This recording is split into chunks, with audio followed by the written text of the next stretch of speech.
बहुत समय पहले की बात है। एक राजा राज्य किया करता था। राजा धार्मिक प्रवृत्ति का व्यक्ति था, ईश्वर में आस्था रखने वाला था। राजा अपनी प्रजा का अच्छे से ध्यान रखता था। उस राजा में एक विशेष खूबी थी कि जिसके कारण उनकी प्रजा राजा की खूब प्रशंसा करती थी। उस राजा में खूबी यह थी कि वह राजा किसी भी समस्या का बहुत अच्छा सा न्याय करता था। राज्य में कोई भी झगड़ा हो या किसी चीज का बंटवारा हो, सब राजा से ही न्याय मांगते थे, क्योंकि सबको ये पता होता था कि राजा न्याय बहुत अच्छे तरीके से करते हैं। यही कारण था कि उन पर विश्वास लोग कर लेते थे और उनको बहुत मानते थे। एक दिन की बात है, राजा के मन में विचार आया कि मुझे तप करना चाहिए जिससे ज्ञान की प्राप्ति हो सके, और राजा ने वैसा ही किया। एक दिन राजा ने जंगल में जाकर तप करने का निश्चय कर लिया। राजा ने अपने खास मंत्री को अपने पास बुलाया और कहा कि मैं लौट कर नहीं आऊं जब तक तुम राज्य का ख्याल रखना और महारानी को राज्य संभालने में मदद करना। मंत्री बोला, ठीक है महाराज, आप जाइए, मैं सभी प्रकार का ध्यान रखूंगा। फिर राजा अपने राज्य की बागडोर रानी के हाथों में सौंपकर तप करने के इरादे से जंगल की तरफ चल दिया। राजा का मंत्री बड़ा धोखेबाज इंसान था। वह भी राजा के पीछे पीछे जंगल की तरफ चल दिया।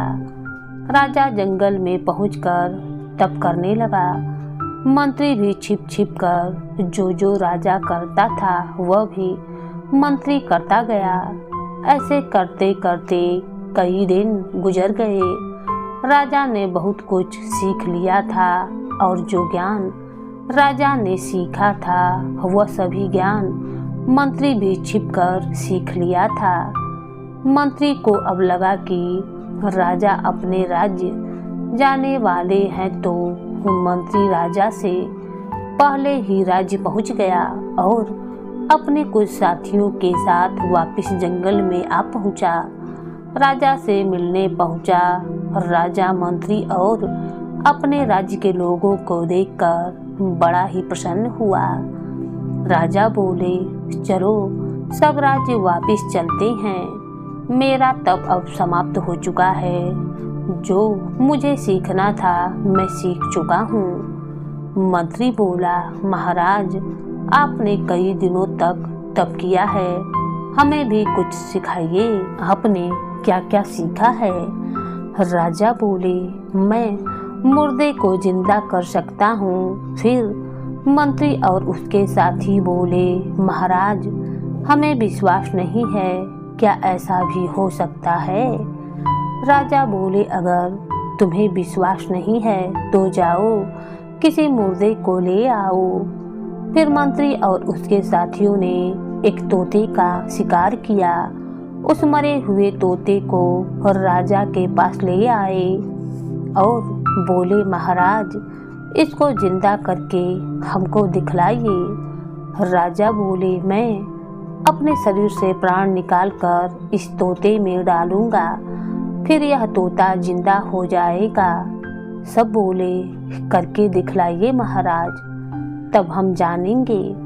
राजा उनकी बातों में आ गया और वह अपना शरीर छोड़कर तोते में घुस गया और तोता फिर से जीवित हो उठा।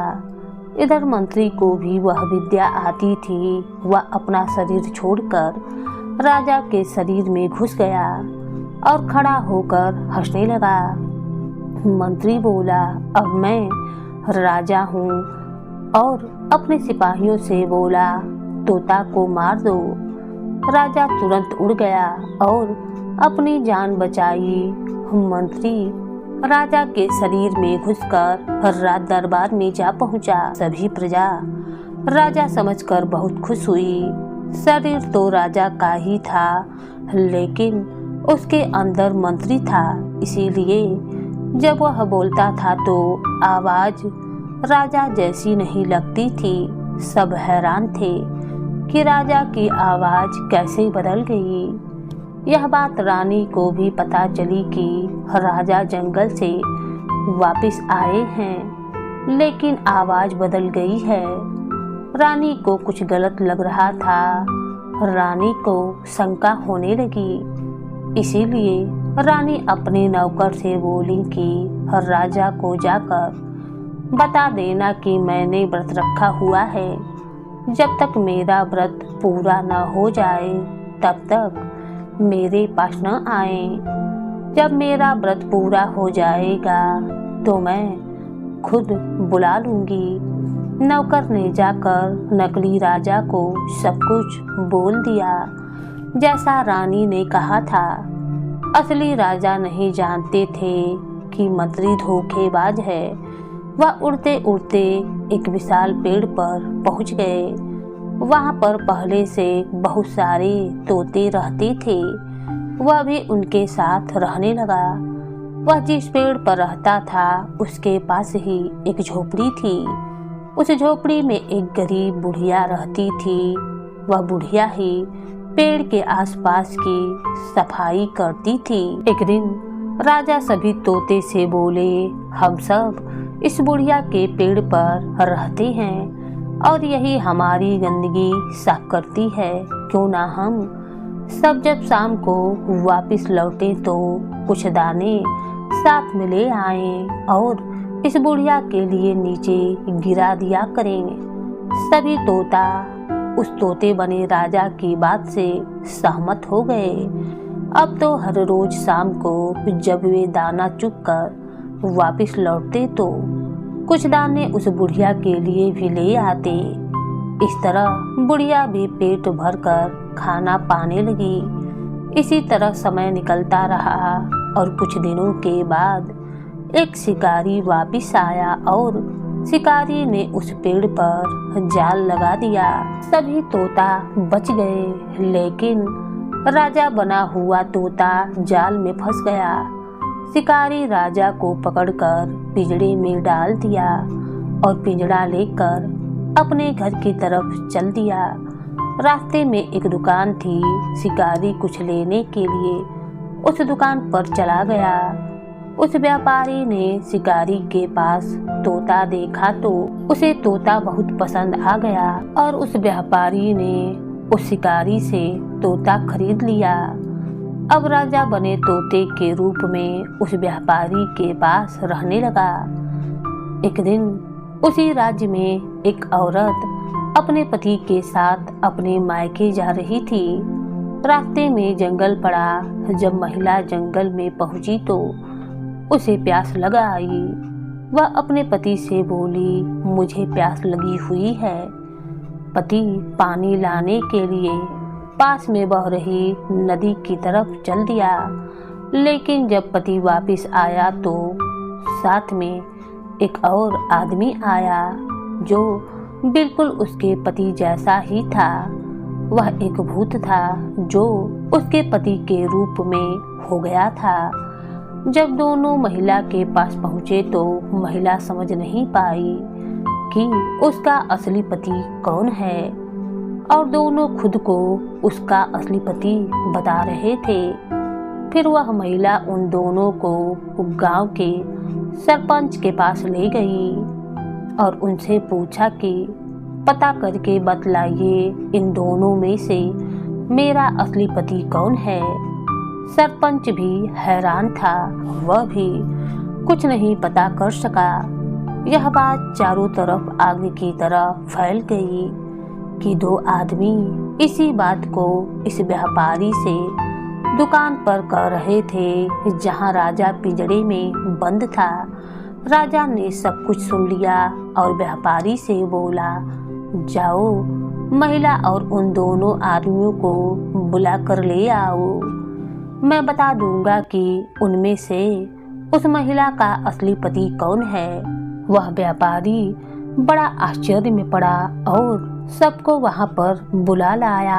जब सभी वहां पर उपस्थित हो गए तो तोता बोला, तुम दोनों खुद को इस महिला के असली पति बता रहे हो, लेकिन असली पति वही है जो इस बोतल में घुस जाएगा। उनमें से जो भूत था तुरंत बोतल में घुस पड़ा। तब तोता दूसरे आदमी से बोला, तुरंत बोतल का ढक्कन बंद कर दो। फिर असली पति ने ढक्कन बंद कर दिया। वहां पे जितने लोग थे सब बहुत खुश हुए और उस महिला के असली पति ने उस व्यापारी को बहुत सारा खूब धन इनाम में दे दिया। अब तो कहीं भी झगड़ा होता तो कोई बंटवारा होता तो सब लोग उस तोते के पास आ जाते और अपना न्याय पाते और उस दुकान वाले को खूब इनाम दे देते। धीरे धीरे यह बात रानी तक जा पहुंची। रानी को तुरंत राजा की याद आ गई, क्योंकि राजा भी किसी भी समस्या का अच्छा न्याय करते थे। इसीलिए रानी को भी उस तोते से मिलने की इच्छा हुई। फिर रानी एक दिन तोते से मिलने आ पहुंची। जब तोता ने रानी को देखा तो वो रोने लगा और अपनी पूरी राम कहानी रानी को बता दी। यह सब सुनकर रानी भी रोने लगी। रानी ने कहा, मंत्री आपके शरीर में है, उसको कैसे निकाला जाए? राजा बोले, मैं आपको जैसा जैसा कहता हूँ आप वैसा ही करते जाइए। फिर रानी को राजा ने तरीका बतला दिया कि मंत्री को अपने शरीर से बाहर कैसे निकालना है। रानी तोता को छुपाकर महल में लेकर चली आई और तोता ने जैसा कहा वैसा ही रानी करने की तैयारियां करने लगी। फिर रानी ने अपने नौकर से कहा, जाओ राजा को बता देना कि आज मेरा व्रत खत्म हो गया है, वह मेरे पास आ सकते हैं।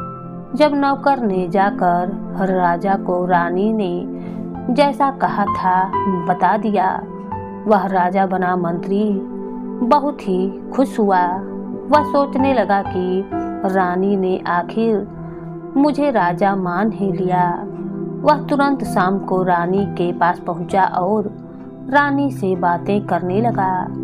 रानी उसकी आवाज़ सुनकर समझ गई कि यह मंत्री है जो राजा के शरीर में प्रवेश किया हुआ है। कुछ ही देर के बाद रानी ने कहा कि आपने कई दिनों तक तपस्या की है, मुझे भी कुछ दिखलाइए कि आपने क्या सीखा है। मंत्री बोला, मैं मुर्दे को जिंदा कर सकता हूँ।